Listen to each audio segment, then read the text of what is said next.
Hi, welcome to Banjo Diaries entry number 9. Today is August 26th. I am ahead of the game this month and thinking about the fact that I'm gonna be out of town this weekend and then the end of the month happens during the work week, and now that we're back in school, I figured I should just do it while I had some time this evening.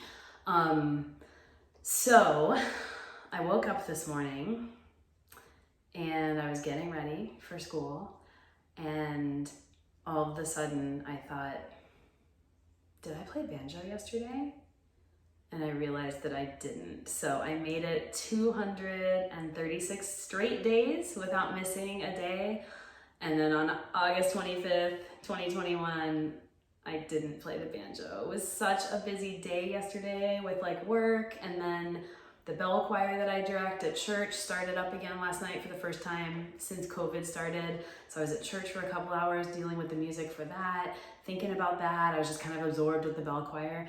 And then I came home and, sat down on the couch. It was like after 8:30 at night, and talked to my husband, and I just totally didn't even cross my mind. So I woke up and I realized that, and initially I was really mad at myself. And, then I was kind of like, okay, that's stupid. Like, nothing obviously is going to last forever.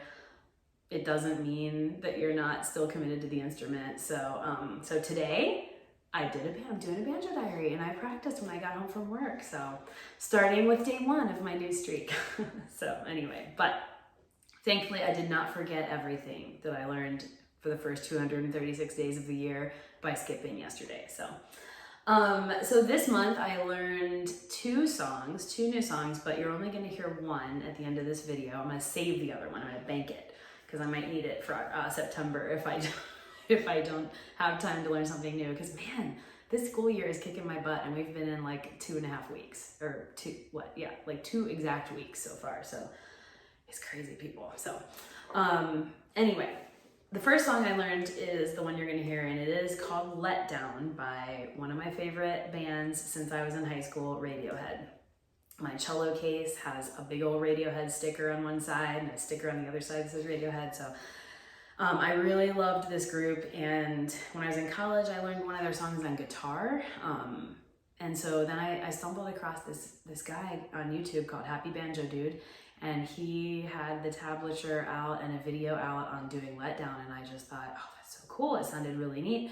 And so I learned it. It is a really challenging piece for 2 reasons. Number 1, the meter, the rhythm of the piece. Sorry, I've got a little earring issue here. The meter of the piece, the band is singing and the drummers are playing in 4. And this part that I'm playing on the banjo is in 5. So it's like 5/4 time signature, time combination. And it's kind of strange until you get used to it. So maybe you'll be able to hear that what I'm doing doesn't exactly line up, but then it does line up every few measures. The other reason it's a hard piece is it physically is very, very difficult for me. There's this reach. This is what my hand will look like when I play. You're gonna see this weird jut out in my wrist, because I have to reach, well, first of all, it's capoed up to the 2nd fret, and then I have to reach from the 2nd string, 1st fret, to the 4th fret, 3rd string.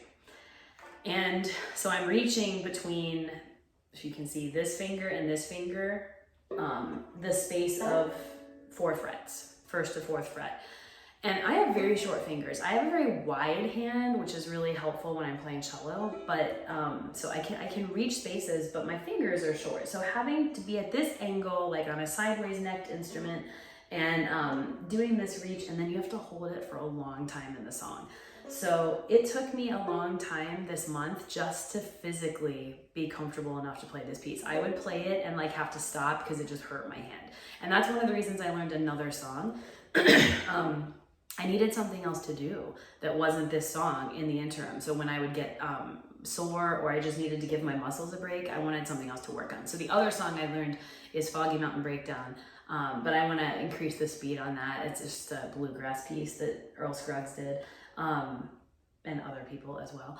And so I want to increase my speed on that before I play it. But I kind of went back and forth between the two songs just because Let Down was sore. So I got it, but I feel like it looks a little unconventional, and I messed around even with other fingerings trying to figure out what else can I do to avoid that, that huge, 3-fret stretch that I have to do.